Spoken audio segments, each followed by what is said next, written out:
की गोद में उगता है सूरज, उषा के आंचल में चंद्रमा सितारे, कहती है गुमसुम सी पागल पवन,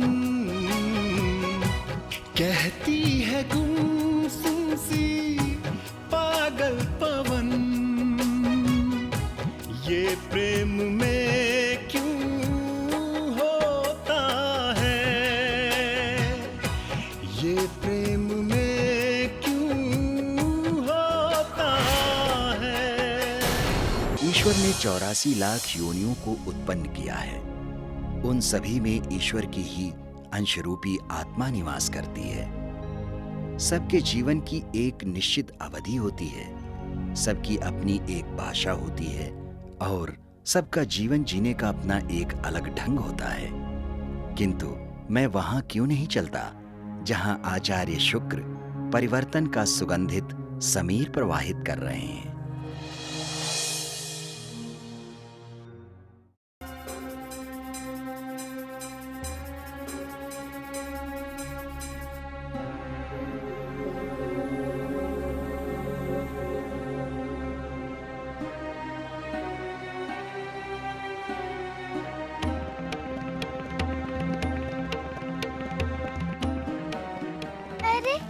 ये क्या?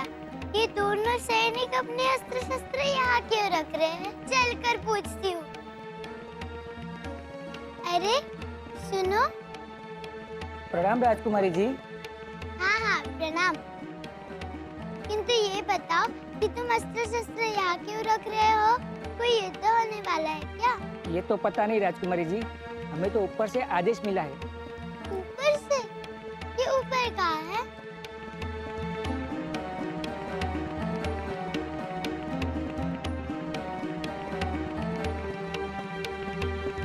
राजकुमारी जी, हमसे ऊपर हमारे सूबेदार हैं, उनसे ऊपर उनके वरिष्ठ सूबेदार हैं, फिर उनके ऊपर विशेष प्रभारी, पुनः उनके ऊपर टुकड़ी के संयोजक, फिर उनके ऊपर सेनापति, फिर उनके ऊपर अमात्य, और उनसे ऊपर? उनसे ऊपर महाराज, और उनसे ऊपर? और उनके ऊपर गुरुदेव। गुरुदेव? क्या गुरुदेव महाराज से भी ऊपर है? हाँ राजकुमारी जी, गुरुदेव तो सबसे ऊपर हैं, वही तो हमारे साम्राज्य के कर्णधार है। अच्छा? हाँ, महाराज की सुरक्षा के वास्तविक कवच गुरुदेव हैं। और सुना गया है राजकुमारी जी, गुरुदेव के कहने पर ही युद्धाभ्यास का प्रारंभ किया गया है। गुरुदेव के होते देवता हमारा कुछ नहीं बिगाड़ सकते। क्या गुरुदेव भी युद्ध में लड़ते हैं? नहीं नहीं, वे लड़ते नहीं हैं, किंतु वे हर दैत्य के ईश्वर है। जब भी युद्ध में कोई सैनिक घायल होता है या वीर गति को प्राप्त होता है तो गुरुदेव उसे ठीक कर देते हैं। इसीलिए दैत्यों के मन से भय का भाव ही निकल गया है। अच्छा, तब तो गुरुदेव सचमुच दैत्य साम्राज्य के वास्तविक कर्णधार है। जी राजकुमारी जी। अब अगर आपकी आज्ञा हो तो हम कार्य में लग जाएं। हाँ, तुम लोग अपना कार्य करो। क्षमा करना, मैंने तुम्हारे कार्य में व्यवधान डाला। अरे नहीं राजकुमारी जी, आपने कोई व्यवधान नहीं डाला है। राजकुमार अथवा राजकुमारी स्वयं महाराज के बाद सबसे महत्वपूर्ण व्यक्ति होते हैं राज्य के। इसीलिए हमने ये अति गोपनीय बात भी आपको बता दी। ठीक है, अब तुम दोनों जाओ। जी राजकुमारी जी।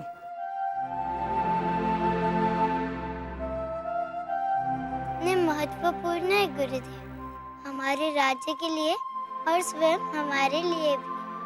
हमारे पिता जो सम्राट हैं, ऐश्वर्यपूर्ण जीवन जीते हैं। उनका संपूर्ण जीवन और ऐश्वर्य गुरुदेव के पराक्रम पर निर्भर है। और स्वयं गुरुदेव कितना सादा जीवन जीते हैं। वे चाह ले तो हमारे महल से अच्छा महल उनका निवास हो। अनेक दासियां हमारी देव की आज्ञा पालन करने में तत्पर रहे। ओ देव, तेरा व्यवहार और तेरा चरित्र सचमुच तेरे सौभाग्य के अनुरूप है। आज मैं पिताश्री की एक भी बात नहीं सुनूंगी। संध्या होने वाली है, उन्हें मेरा कोई ध्यान ही नहीं। मैंने कुछ खाया होगा कि नहीं, मैंने कुछ पिया होगा कि नहीं। चलो मेरी छोड़ो, मेरे अग्रज तो इनकी तरह महान ऋषि नहीं, उन बेचारों को भूखा मारने पर तुले। पता नहीं कैसे और कब मेरे अग्रज इनके पास आ गए। यदि उनके माता पिता होते तो पूछते। चलो मेरी छोड़ो, मेरे अग्रजों की छोड़ो, स्वयं के विषय में तो सोचते। कौन है उनका मेरे अतिरिक्त? अरे इसमें तो मेरा ही अपराध है। आज मेरी माताश्री होती तो बेचारे पिताश्री का ध्यान रखती। यदि वो प्रयोगशाला में कुछ कर रहे होंगे तो निसंदेह वो आवश्यक होगा। ऐसे में उन्हें खाने पीने की सुध कहाँ होगी?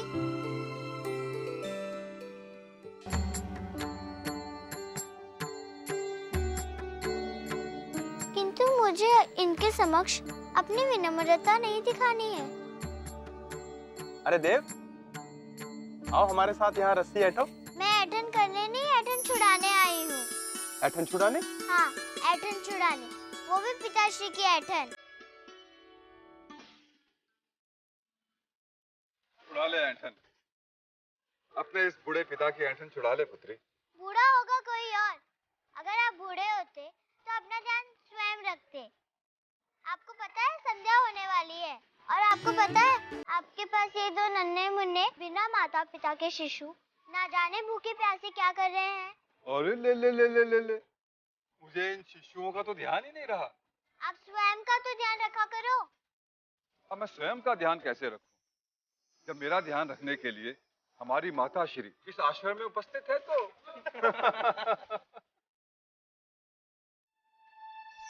मुझे भूख लगी है। क्षमा करो पुत्री, चलो भाई आज का कार्य यहीं समाप्त करते हैं। चलो शिष्यों, संध्या का भोजन ग्रहण करते हैं। जी।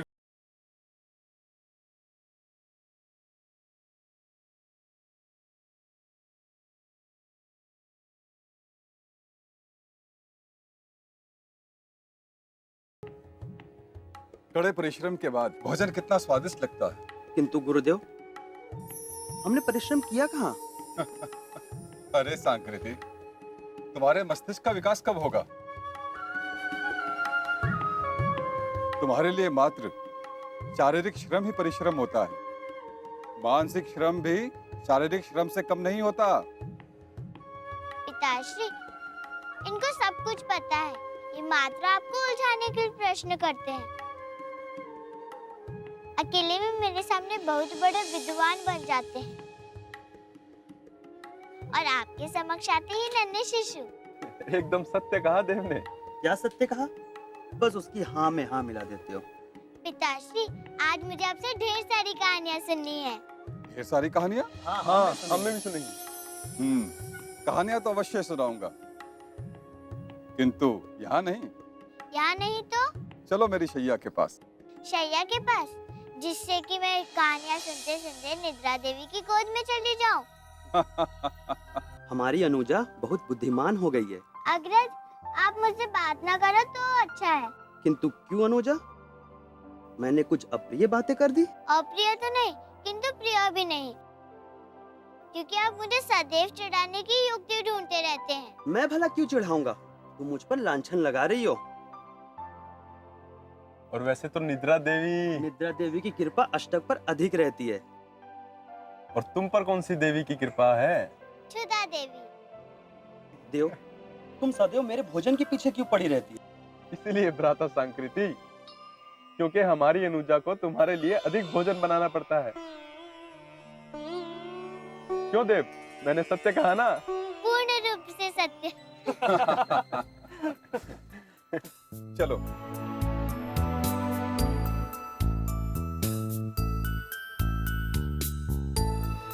पिताजी रुकिए। क्या हुआ पुत्री? पिताश्री तो पिताश्री, अब आप सबकी वस्तुओं का भी ध्यान मुझे रखना पड़ता है। भोजन करते समय अपना अंग वस्त्र उतार दिया, अब उठाएगा कौन? मैं? हाँ तुम, मेरी अनुजा जो हो।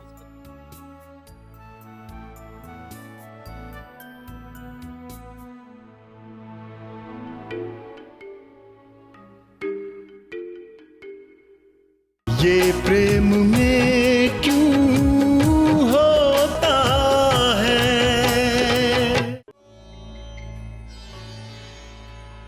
प्रणाम गुरुदेव। आयुष्मान भवा। चिरंजीवी भव। किंतु मैंने तो तुम्हें प्रणाम नहीं किया। अरे वाह, कैसे नहीं किया? तुमने अभी तो कहा प्रणाम गुरुदेव। हाँ कहा, किंतु इसमें तुम कहाँ से आ गई? गुरुदेव का अर्थ होता है गुरु अर्थात पिताश्री, देव अर्थात मैं। इस तरह गुरुदेव का अर्थ हुआ पिताश्री और मैं। इसीलिए कहता हूँ कि गृहस्थी का भार किसी बुद्धिमान व्यक्ति पर होना चाहिए,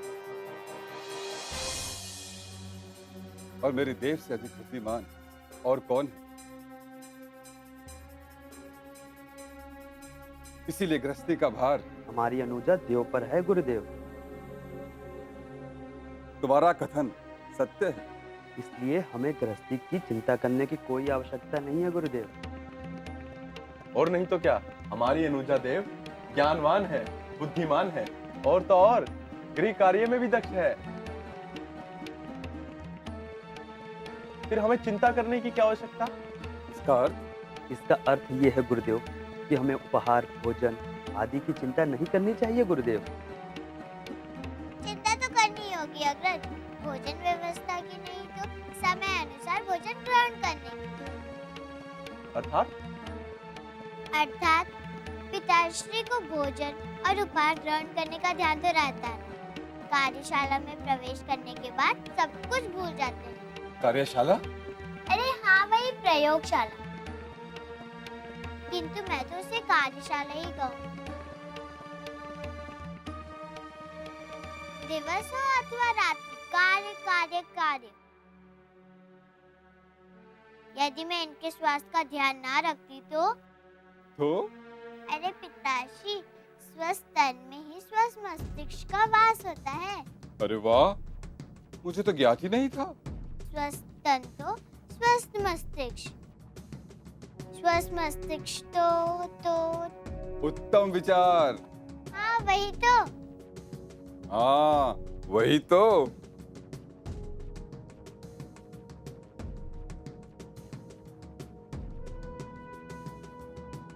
जाइए पिताश्री, मैं आपसे बात नहीं करती।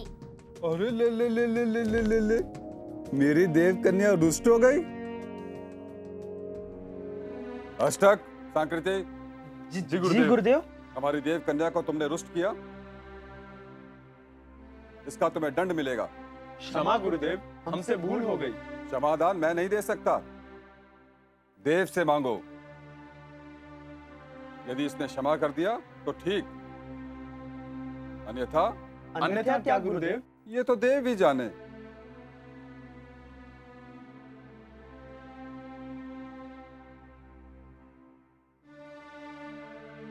क्यों पुत्री? पिताश्री, दंड तो मिलेगा, किंतु उस दंड के बराबर के भागीदार आप भी होंगे। मैं पुत्री, मैं क्यों भागीदार होऊंगा? क्योंकि आप भी दोनों अग्रजों के साथ मिले हुए हैं। गुरुदेव को क्षमा कर दो देव। तुम दोनों चुप रहो। क्या दंड से मुक्त होने का कोई उपाय नहीं है पुत्री? उपाय तो है, किंतु क्या अनुजा? तुम उपाय बताओ। हम शीघ्र ही वो उपाय करेंगे। बड़ी शीघ्रता लगी अग्रज आपको। ठीक है, कोई सुंदर सी ज्ञानवर्धक कथा सुना दीजिए। कथा? वो अष्टक, तुम सुना दो। मैं? गुरुदेव? गुरुदेव नहीं, मातृदेव कहो, क्योंकि न्यायाधीश मैं नहीं, देव है। हम तीनों तो मात्र अपराधी हैं। अनुजा, कथा तो सुनानी होगी भ्राताश्री।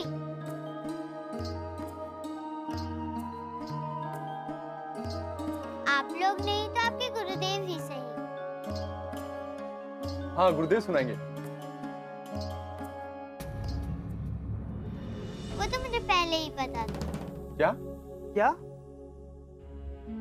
अग्रज सांकृति को हर घड़ी भोजन ही दिखाई देता है,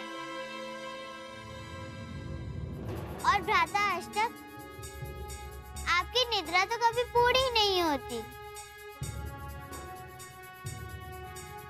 किंतु अनुजा, इसमें निद्रा और भोजन की बात कहाँ से आ गई? बुद्धू हो, जब पिताश्री ज्ञानवर्धक कथाएं सुनाते हैं तब आपका ध्यान भोजन की ओर होता है और भ्राता अष्टा को निद्रा देवी बुलाने लगती हैं। ध्यान कथा की ओर हो तब तो स्मरण रहे। तुम सत्य कह रही हो देव।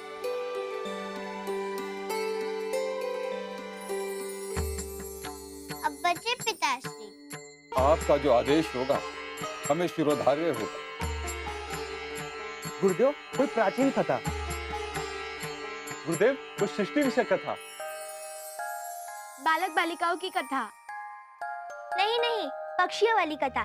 सुंदर सुंदर पक्षी, कलरव करते पक्षी। शांत शांत शांत, पिताश्री वही कथा सुनाएंगे जो मेरी इच्छा होगी।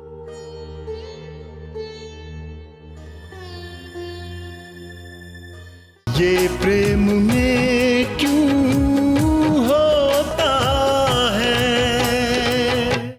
भ्राता सांकृति, वो 4 कौन से ऋषि हैं जो 8 वर्ष के बालक? वो तो जाने दो,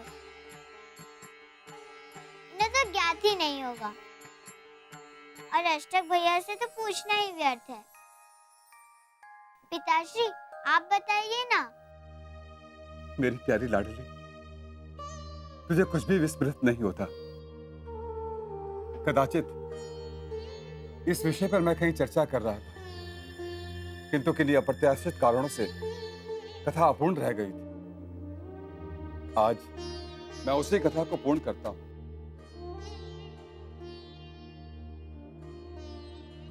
तुम सब बैठ जाओ।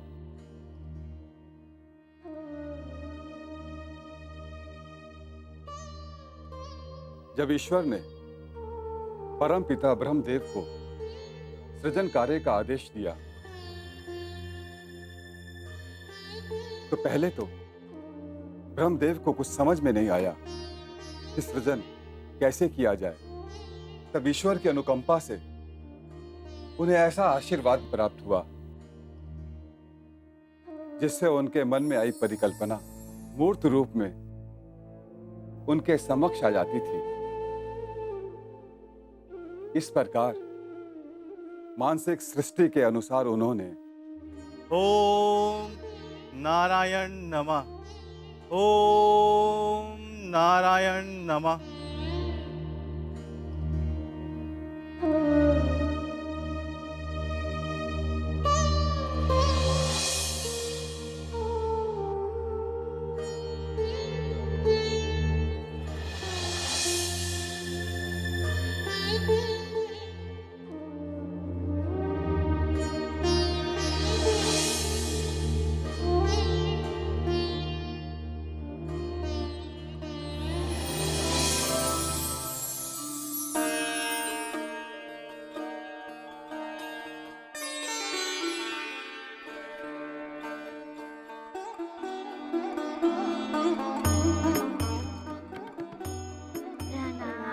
देव। दीर्घ जीवी भव पुत्रों।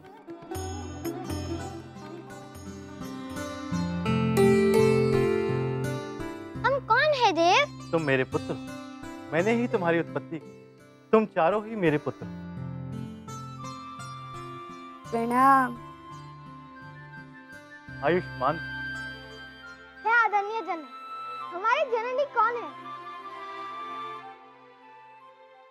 हे पुत्रों, मैं ही तुम्हारा जनक हूं और मैं ही जननी ही हूं।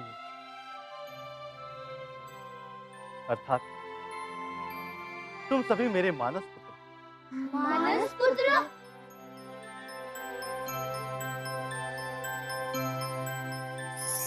हाँ, मानस पुत्र अर्थात अयोनित संतान।